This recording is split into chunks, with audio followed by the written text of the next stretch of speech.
Hey, I got one of these. I've showed it before, but it's an 8-inch version of the junk import China vises. And I bought it on eBay at a total cost of $212 during the COVID lockdown things, and things are pretty cheap. And it was free shipping. Well, I took a look at these things now. It's like 298 bucks, and you're going to pay 119 shipping for this.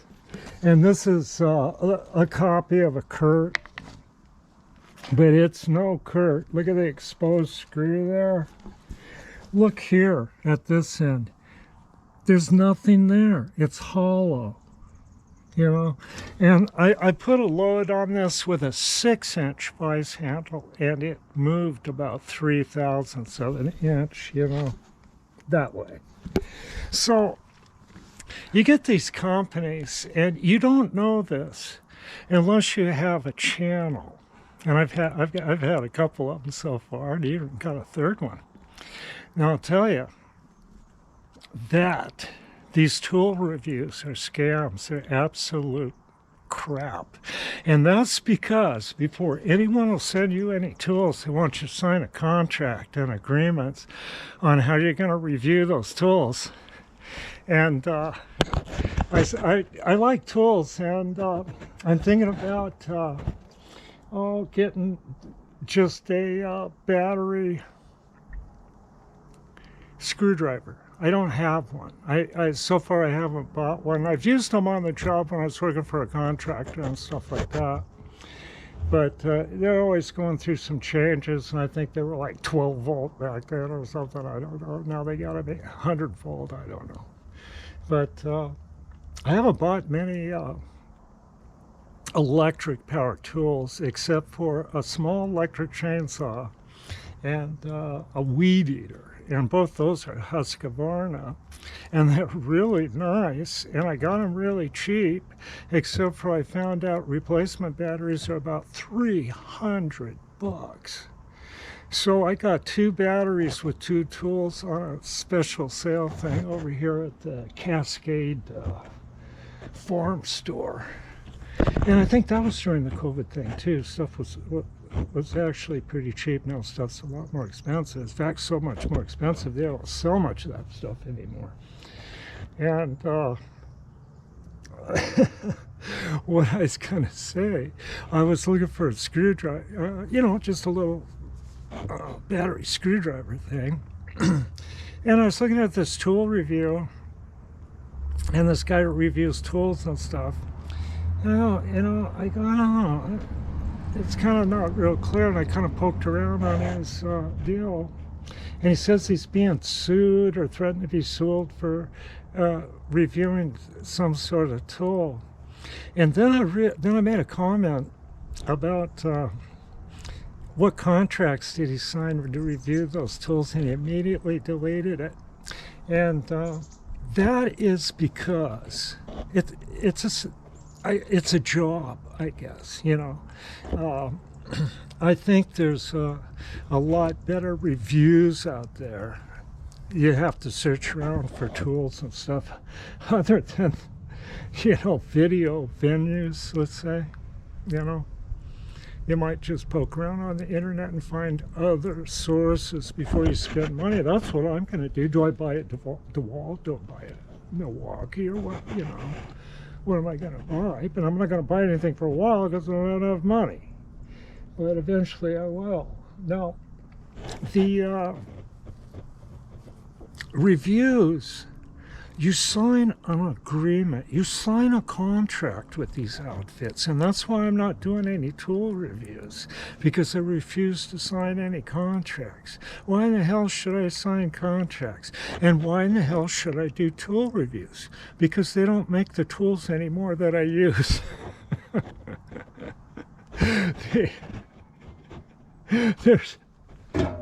Let's go in the garage here.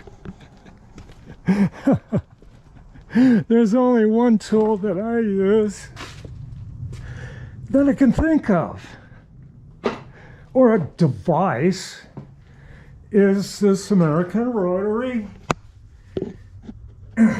phase converter. And they kindly provided that to my channel, my DD channel, which is hacked. Because I'm more of an educational guy than a sales person. And I've gotten comments from people that have bought these because I've used this thing for about a year. And I'm going to do a review, an honest review on that thing. And I signed no contracts, so it will be honest. And that's what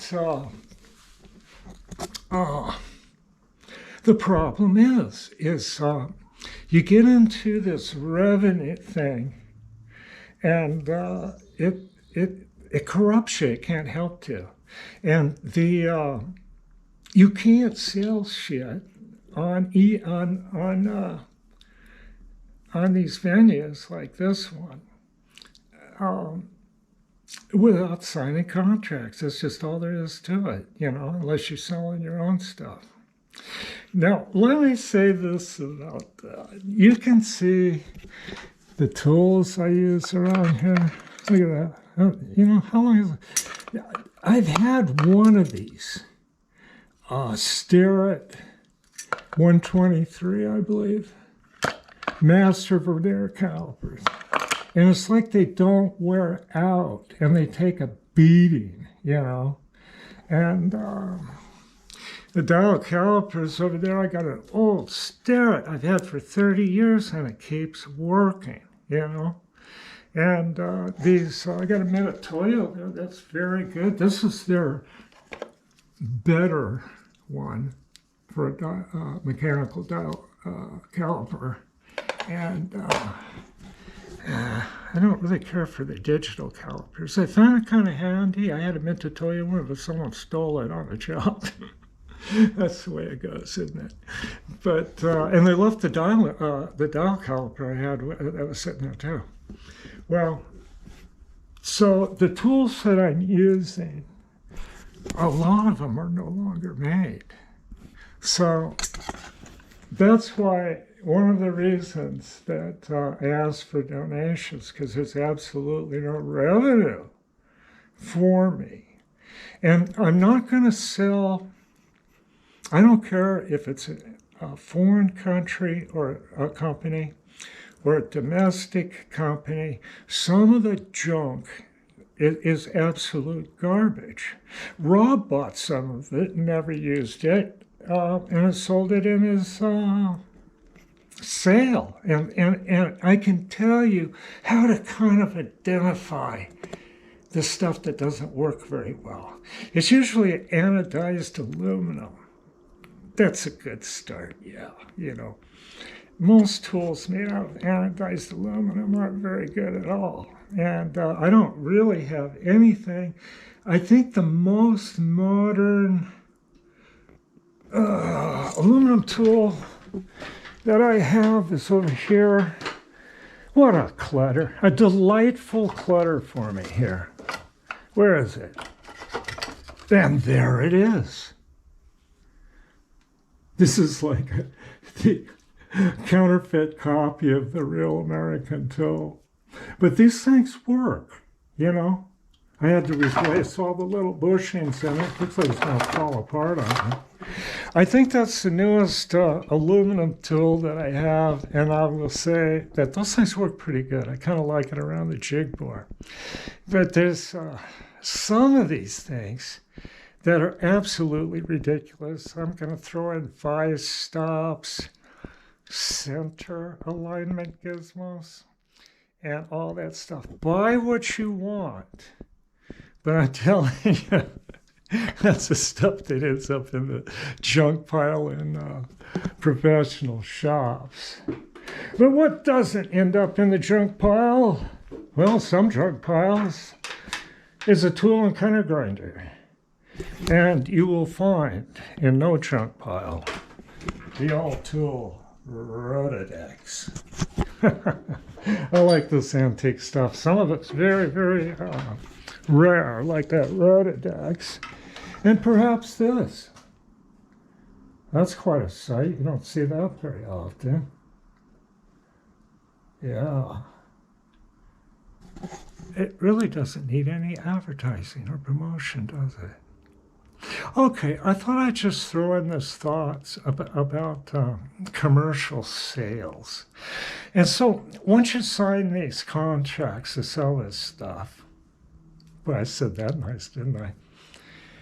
You get a percentage, right? And you use your promo code and all that kind of stuff. But I'm just the odd guy out here. And that's why the donation thing. You know, the view revenue is not very good because this is educational. People want to be entertained. See, I understand that. So, you know, watch reruns of Matlock and Murder, She Wrote for that. Here you can learn a couple things, okay? Or watch the other machining channels that entertain, you know, slick videos and stuff like that. I just try to pack some facts in the stuff that I'm doing. And I'm so far behind on my own shop, all I can do is pretty much video what I have to do to get things going. And I was kind of shoving around for something and I came across the, that little lapping plate. I don't know. Oh, I got it over here. It's up there on the top and I put a little piece of wood on that. So when I want to use it, I'll pull it down, put that little piece of wood off, put a couple drops of oil on it, and it'll be ready to go. It can sit like that for a couple of years. And anyway, but I'll end up using it quite a bit, and you'll see me do it. It's really a handy little thing. I have a little charged lap like that. Most of the laps I've had in the past that were bench laps were, you know, pretty heavy. You can really pack them around, about 12 inches at smallest, I think. Okay, so I will get back busy with things. I've got some more lapping to do. I got actually a thing I want to make, and I want to lap it to finish size. And I'll be back with that. Hey, have a good day, okay?